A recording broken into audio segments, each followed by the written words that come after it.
Well, if you want to talk about the transgender issue and women's safety in bathrooms, changing rooms, sports, prisons, domestic violence refuges, and in public policy in general, you'll get shouted down and shouted out of the public domain. Think Posie Parker at Albert Park and the storm that was shamefully whipped up by the media on that.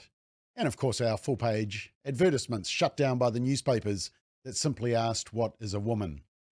But suddenly, the political leaders are suddenly talking about it. In fact, some political leaders who support gender ideology are now questioning gender ideology. How can that be? Let's check it out.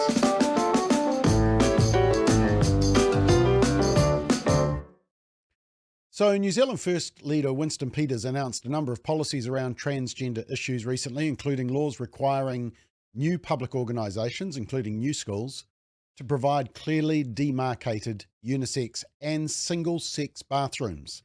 The party also wants a law change to require current public toilets to not allow anyone access which are designed for the opposite sex use.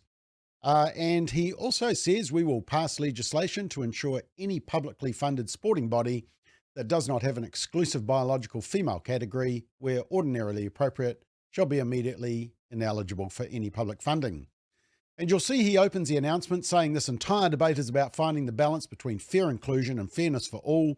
The minority liberal elite are trying to decide for all New Zealanders that the removal of women's safety, privacy, and freedoms is an expected sacrifice for the elite's woke, ideological, and social crusade.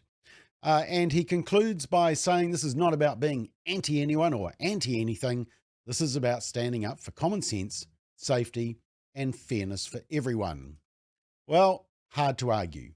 And now, interestingly, ex-David Seymour also spoke recently on this issue, agreeing with the same policies that Winston Peters has raised. This debate is just so vociferous that people aren't allowed to have a different opinion. You saw that with the Posie Parker rally, where in the land of Kate Shepherd, you can't have a group of women meet in a public park to discuss women's rights and women's politics.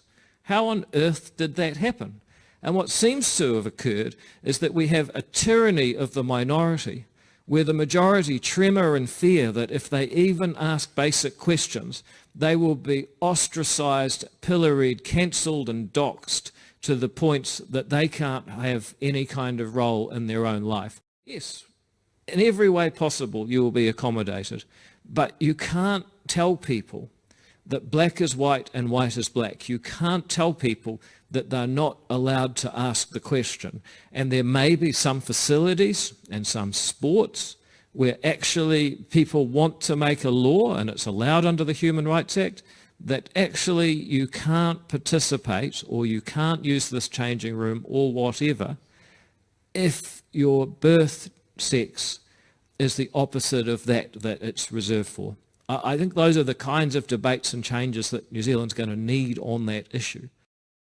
Now, here's the problem with what David Seymour is saying. He's raising the issue about gender ideology and its effect on public spaces, but this is the same David Seymour and the whole ACT party that voted for gender ideology to override birth certificates, and for birth certificates to be based on your gender identity rather than your biological sex at birth. Yep, unanimous support from ACT. In fact, you can change your sex on your certificate as often as you like. A 16, 17-year-old doesn't even need to necessarily have parental permission. This is the ACT party who also supported the conversion therapy law, which criminalises, yes, criminalises parents, pastors and counsellors who may oppose the gender affirmation model. That's locking people into transgenderism when dealing with a child who may have gender dysphoria. That criminalises a parent who affirms their daughter as a girl and their son as a boy and tells their child, no, darling, you cannot just choose to change your gender. No, you cannot go on puberty blockers or cross-sex hormones.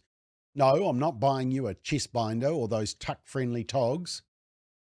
And ACT also voted to criminalise the act of someone who wants to seek counselling to deal with their own unwanted sexuality and gender identity issues. So please excuse me if I find it a little hard to take Seymour at his word on this issue. Either you accept the ideology and pass all those laws, or you call our culture back to biology and truth. I don't think you can have it both ways. But what does National Leader Christopher Luxon and Labour Leader Chris Hipkins, and the other party leaders for that matter, think? Well, National Leader Christopher Luxon says it's a non-issue, must be on another planet if you're concerned about this issue. And Greens co-leader Marama Davidson said it was worse than nasty, it was nasty. Here's the One News coverage. Winston Peters causing quite a stink today over toilets. I make it very clear, somebody who's got a male appendage should not be in a woman's bathroom or a girl's bathroom. New Zealand First reigniting the controversial debate on women's spaces. I'm telling you, you're on a different planet if you want to have a conversation about bathrooms and make that an election issue. We're the only ones grounded in this campaign, can't you see? It's not something that's being raised with me at the moment. I don't think it's front of mind for most New Zealanders. A lot of people do want to enter the debate. A lot of people are saying, thank heavens, someone is making a stand for women. New Zealand First is proposing a law ensuring any new public bathroom has clearly demarcated unisex and single-sex facilities, and that current toilets aren't used by anyone of the opposite sex. Women and young girls should be safe and feel safe when they go to a public bathroom. In some parts of the country, you've got men going in there and using the same bathroom, and a lot of people are seriously concerned, and rightfully so. It's cheap and nasty, and it's at the expense of trans people. This is politics that does not belong in this century, and perhaps neither does this politician. New Zealand First would also withhold public funding from sporting bodies which don't have exclusive female categories. Now, you want to defend cheats, go right ahead, but my party does not. Yeah, Chris Hipkins, Labour leader, says that nobody has raised the issue with him. In fact, we know that to be false because Speak Up for Women tweeted, Chris Hipkins says that women's single-sex spaces are not being raised with him. This is an absolute lie. Speak Up for Women have communicated with him several times in the last few months, including sending him a heads up on these poll results on sex self-ID and a personalised copy of our press release regarding an event we held at Parliament in May. He's forgotten about his inability to articulate an answer to the "what is a woman" question that Sean Plunkett asked. He's forgotten about the sex and gender questions in the census and the emails he received as a result. Now, to be fair to National Leader Christopher Luxon, let me just play what he said in full context, because you only saw a very short clip. Now, it's hard to hear the interviewer, but you'll see the question in text down the bottom. No. I can tell you bathrooms is not a big topic for this election. What this country is focused on is who are the best economic managers, who's going to reduce the cost of living. When I'm out and about across New Zealand, bathrooms is not going to be a big election issue in New Zealand. But it is a big issue for Winston Peters. Well, it may well be, but I'm telling you, you're on a different planet if you want to have a conversation about bathrooms and make that an election issue. Because what New Zealanders are really talking about is actually, after yesterday, with a third of New Zealanders about to refix their mortgages between now and Christmas, is how they find an extra $700 a fortnight. What they're talking about is why crime is out of control. What they're talking about is how we deliver better health and education. They're not talking about bathrooms. But personally, though, what is your view? I think there's a lot of unisex bathrooms around, and so this is not an issue. And I think if we're going to talking about it, you're on a different planet. You are not in tune with what's going on with New Zealanders. You know, we are in an economic crisis. They are feeling huge amounts of pain and suffering. They need a government to fix and rebuild the economy so that they can actually get the public services they deserve. Yeah, bathrooms are not a big issue, according to Luxon. You know, he's half right and half wrong in what he said in that stand-up interview. He's right that people are talking about crime, about health, about the cost of living, but he's wrong that people aren't talking about bathrooms. Of course, bathrooms is a silly way of expressing it, but the media are deliberately trying to cheapen the whole debate with silly opening questions like, do we need laws specifying which public bathroom people are able to use? And it's just Winston's obsession. Well, you know what? It's not about a law. It's about this, which everyone understands. Male and female toilets, privacy, safety. Everyone understood it. Everyone followed it. There were no issues, but then it became this. And it also became this in sports with this farce. And then it became this, when suddenly gender ideology confused everybody and made toilets, bathrooms, camp bunk rooms, women's sports, women's refuges, unsafe spaces for women.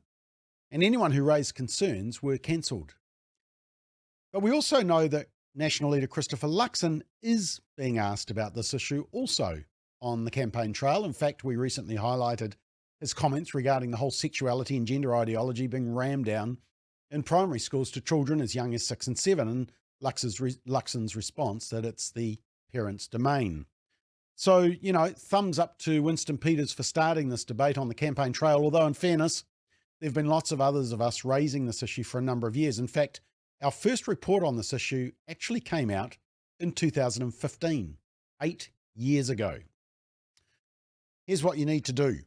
Go to valueyourvote.nz and check out this issue with our political leaders and where they stand, because we've asked all the party leaders, including the parties not currently in Parliament, where they stand on these issues, and where they've refused to answer, we've gone on their voting record and their public statements, and we've asked them these questions. Do they support or oppose gender ideology, gender identity separate from biological sex? Do they support or oppose birth certificates being based on gender identity and not biological sex? Do they support or oppose the current conversion therapy ban law? Do they support or oppose counselling bans for youth with gender confusion unless you're pushing them towards transgenderism? Do they support or oppose counselling bans on gender sexuality for adults, even if the adult has given consent for that counselling? Do they support or oppose a ban on chemicalisation and surgery for minors for gender transitioning?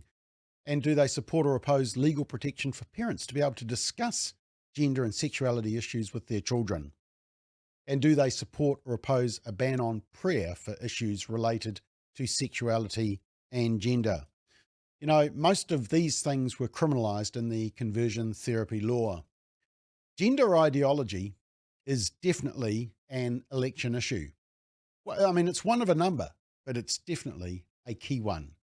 Don't let the media or the politicians tell you otherwise.